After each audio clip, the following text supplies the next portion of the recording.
मसीह के मधुर नाम में एक बार फिर से आप सबका स्वागत है। और हम प्रभु के राज्य के बारे में, kingdom of haven, kingdom of God, और जो प्रभु यीशु मसीह की शिक्षाएं इस विषय में थी, इसको देख रहे हैं। और प्रभु यीशु मसीह का राज्य जो है, सिर्फ प्रभु यीशु मसीह के आने से जो है उसका प्रगटीकरण हुआ, और प्रभु ने वो स्वर्ग की सारी बातें हमें अपनी भाषा में, अपने लेवल पर, मनुष्यों के लेवल पर समझाई। और प्रभु ने बहुत सारे उदाहरण दिए कि वो हम उस बात को गहराई से समझ सकें। लेकिन पुराने नियम में भी प्रभु के राज्य के बारे में प्रभु ने कई जगह कहा, इनडायरेक्ट रीति से प्रभु ने सिग्नल दिए। और जो है वास्तव में प्रभु का राज्य पृथ्वी बनने के पहले से था। फिर पृथ्वी आई, और पृथ्वी पर भी विभिन्न समय, जैसे आदम से लगाकर के मूसा तक जो है बिना व्यवस्थाओं का समय, लेकिन बिना व्यवस्था के समय में भी प्रभु ने अपने आप को प्रकट किया। फिर व्यवस्था का समय, मूसा से मसीह यीशु तक का, प्रभु ने अपने आप को व्यवस्था के द्वारा प्रकट किया। और आज इन 2000 साल में अनुग्रह का, यह चर्च का समय, और प्रभु ने अपने आप को फिर से प्रकट किया। अलग अलग समय में प्रभु ने अपने आप को अलग अलग रीति से प्रकट किया।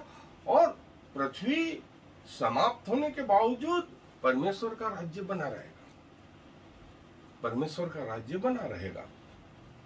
न सिर्फ हम प्रभु के इस पृथ्वी के विभिन्न हिस्सों को देख रहे हैं, और पुराने नियम में जो है, मैं आपके लिए पढ़ रहा हूं 2 शमूएल उसका 7वां अध्याय और उसकी 12 आयत से मैं आपके लिए पढ़ रहा हूं। 2 शमूएल 7वां अध्याय पद 12 से आगे, जब तेरी आयु पूरी हो जाएगी और तू अपने पुरखाओं के संग सो जाएगा, तब मैं तेरे निज वंश को तेरे पीछे खड़ा करके उसके राज्य को स्थिर करूंगा। मेरे नाम का घर वही बनवाएगा, और मैं उसकी राजगद्दी को सदैव स्थिर रखूंगा। मैं उसका पिता ठहरूंगा और वह मेरा पुत्र ठहरेगा। यदि वह अधर्म करे तो मैं उसे मनुष्यों के योग्य दंड से और आदमियों के योग्य मार से ताड़ना दूंगा, परंतु मेरी करुणा उस पर से ऐसे न हटेगी जैसे मैंने साउल पर से हटाकर उसको तेरे आगे से दूर किया। वरन तेरा घराना और तेरे राज्य मेरे सामने सदा अटल बना रहेगा, तेरी गद्दी सदैव बने रहेगी। इन बातों और इस दर्शन के अनुसार नातान ने दाऊद को समझा दिया। जो 16वीं आयत है वो ये है, तेरा घराना और तेरे राज्य मेरे सामने सदा अटल बना रहेगा, तेरी गद्दी सदैव बनी रहेगी।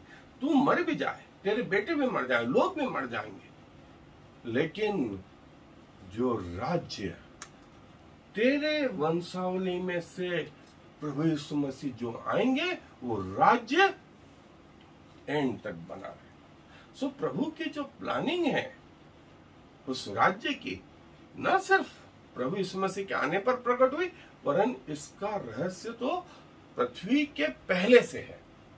और पुराने नियम में भी प्रभु अपने आप को और इस राज्य को प्रकट करता है।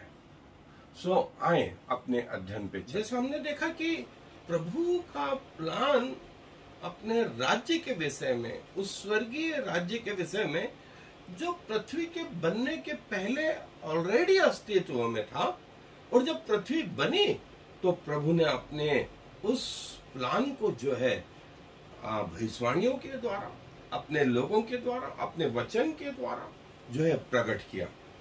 और वो समय था कि पुराने नियम में जैसा हमने देखा कि प्रभु ने अपने वचन के द्वारा, जैसे शमूएल को हमने जो हिस्सा पढ़ा, 2 शमूएल उसका 7वां अध्याय से हमने जो पढ़ा, प्रभु ने कहा, मैं तेरे राज्य को सदैव के लिए स्थिर करूंगा। तेरी मृत्यु होगी दाऊद, सुलेमान की भी मृत्यु होगी, आने वाले पीढ़ियों की मृत्यु होगी, लेकिन तुझ में से एक जो है राजा जन्मेगा, जिसका राज्य सदैव का होगा। और जब प्रभु यीशु मसीह जो है मृतकों में से जी उठे और पिता के दाहिने हाथ विराजमान होगा, उसका राज्य जो है कलीसिया के रूप में, चर्च के रूप में इस पृथ्वी पर स्थापित होने लगा। और ये अवस्था भी वो आखिरी जजमेंट तक रहेगी, आखिरी जजमेंट तक रहेगी। उसके बाद परमेश्वर का राज्य जो ऑलरेडी पहले से है, वहां पर ये पृथ्वी के लोग रहने पाएंगे। और प्रभु यीशु मसीह जो है एक राजा के रूप में जो है अभिषिक्त किए गए। भजन संहिता 2 अध्याय 6 से 9 में जो है प्रभु बोलते हैं कि मैं राज्यों को तेरा हिस्सा होने के लिए समर्पित करूं, और मैंने तुझे जन्माया है। जो वचन है वो सारे राष्ट्रों के लिए, सारे राष्ट्रों के लिए। प्रभु यीशु मसीह एक यहूदी जाति का नहीं, लेकिन सारे यहूदी जातियों का है।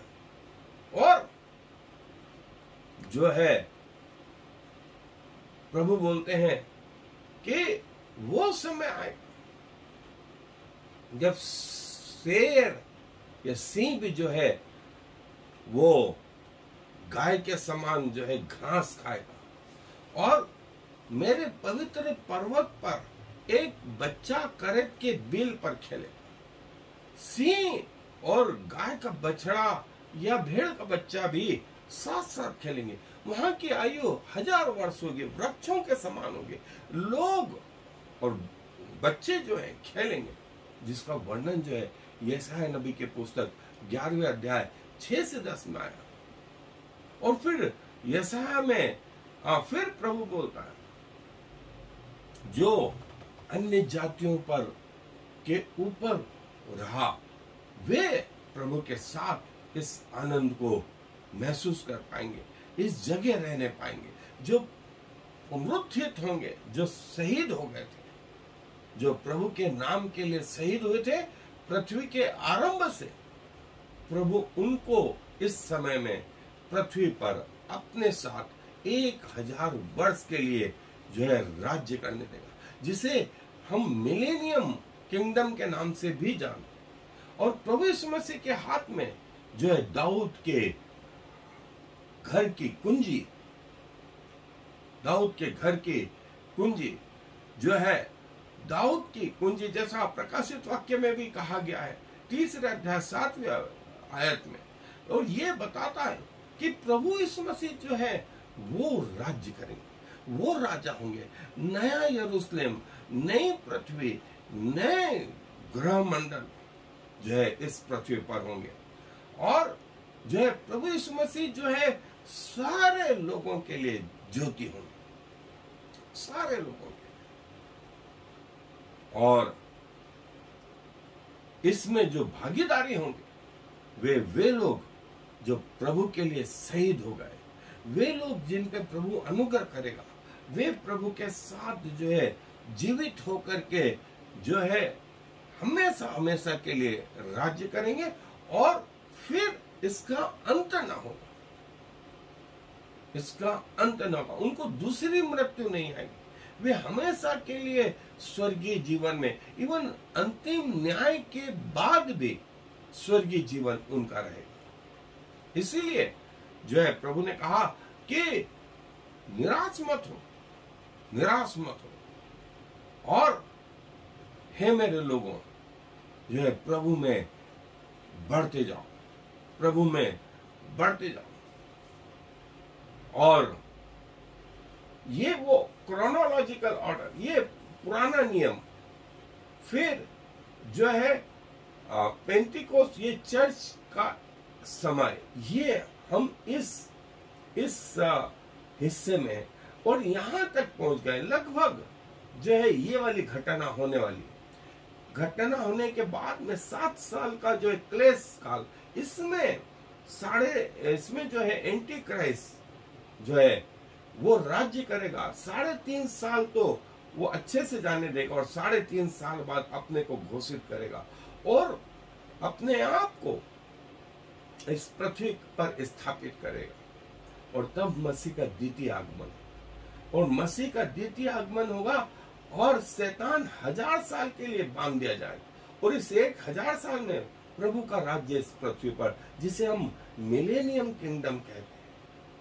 और 1000 साल बाद शैतान जो है लूज किया जाएगा और ये अंतिम न्याय यहाँ पर, और इसके बाद ये अंतिम न्याय का समय और हमेशा का या तो जीवन या हमेशा का नरक।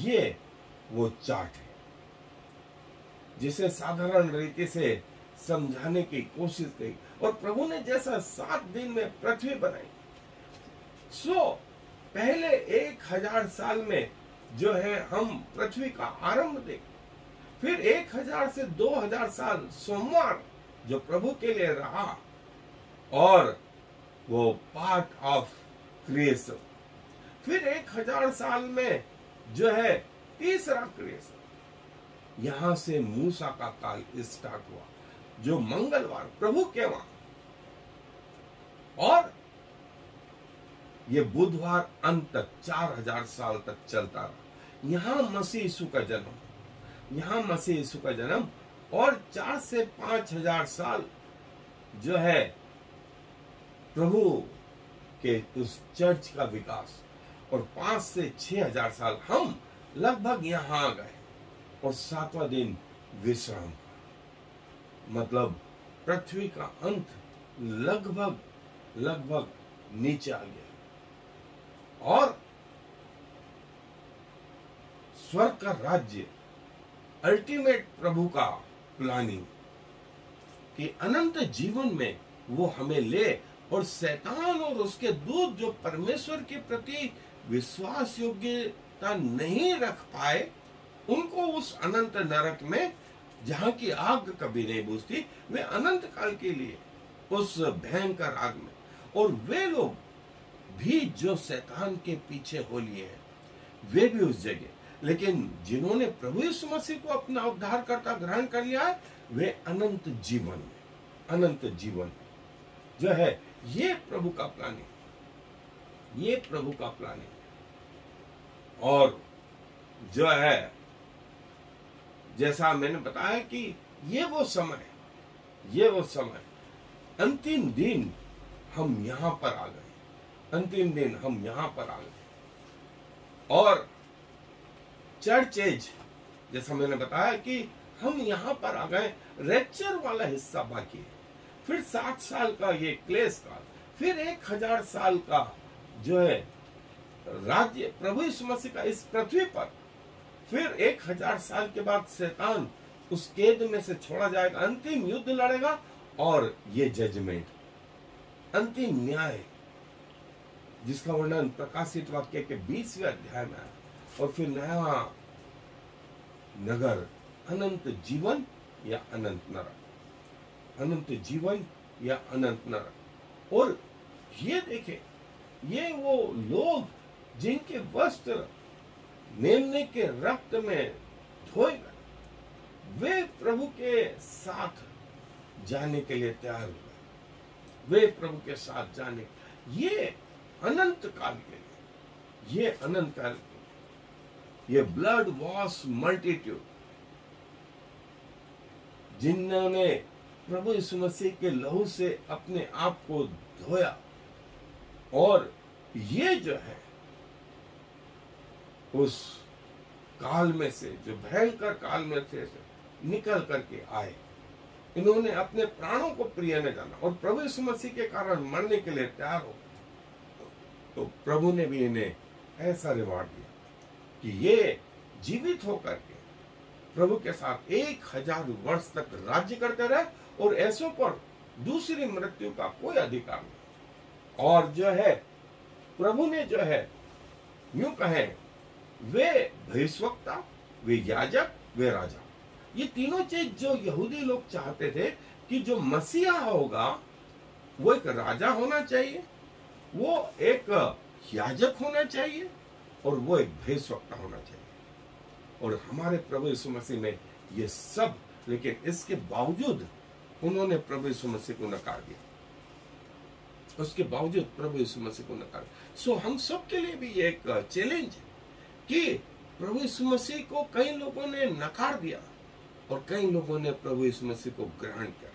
और प्रभु के उस राज्य के प्लानिंग अभी से नहीं, पृथ्वी बनने के पहले से। और समय जब पृथ्वी बना, प्रभु ने इस विषय को नहीं छोड़ा और हमें समय पर समय बताते रहे। और प्रभु यीशु मसीह जब इस पृथ्वी पर आए, उनकी टीचिंग का केंद्र बिंदु ये परमेश्वर का राज्य था। आज भी इस विषय को प्रचार किया जाता है। कईयों को ये समझ में नहीं आता है और कई लोग इसके कारण अपने जीवन को बचा पाए।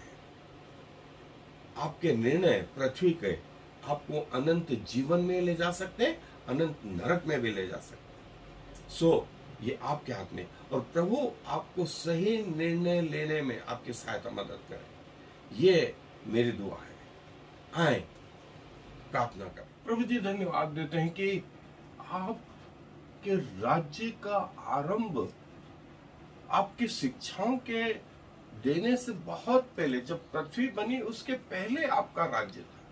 और जब पृथ्वी बनी तब भी आपने अपने लोगों को इनडायरेक्ट तरीके से अपने इस राज्य के विषय में बताया। और जब आप पृथ्वी पर थे, आपने खुल करके इस स्वर्गीय जीवन के बारे में बताया। इसके पहले प्रभु ये अध्याय, ये बातें हमको कोई बता ही नहीं पाया, क्योंकि किसी का भी अप्रोच स्वर्ग तक नहीं था। आप जो स्वर्ग से उतरे, आपने उस स्वर्ग की बातें हमको सिखाई, बताई, और इस अंतिम दिनों में अपने आत्मा के द्वारा हम पर प्रकट करना चाहते हैं। सो प्रभु, हम तमाम उन लोगों के लिए जो अभी तक इन रहस्यों को नहीं जान पाए, हम दुआ करते हैं प्रभु कि उनकी आत्मिक आंखें खोली जाएं ताकि वे आपको निहार सकें, उनके आत्मिक कान खोले जाएं कि वे आपको सुन सकें, उनके आत्मिक मन खोले जाएं कि वे आपकी बातों को समझ सकें, और एक दिन वे इस अनंत जीवन के राज्य में प्रवेश करने वाले हो सकें। धन्यवाद प्रभु कि आप हमारे लिए अभी से नहीं परंतु वर्षों से पहले प्लानिंग रखते हैं, और आपने एग्जैक्ट समय पर अपने इन रहस्यों को अपने लोगों पर प्रकट किया। हम आपको हृदय से धन्यवाद देते हुए इस विनती को प्रभु यीशु मसीह के नाम से मांग लेते हैं। आमीन। और फिर I am the Lord. There is no other God. I have prepared you even though you do not know me. So all the world from east to west will know there is no other God. I am the Lord, and there is no other.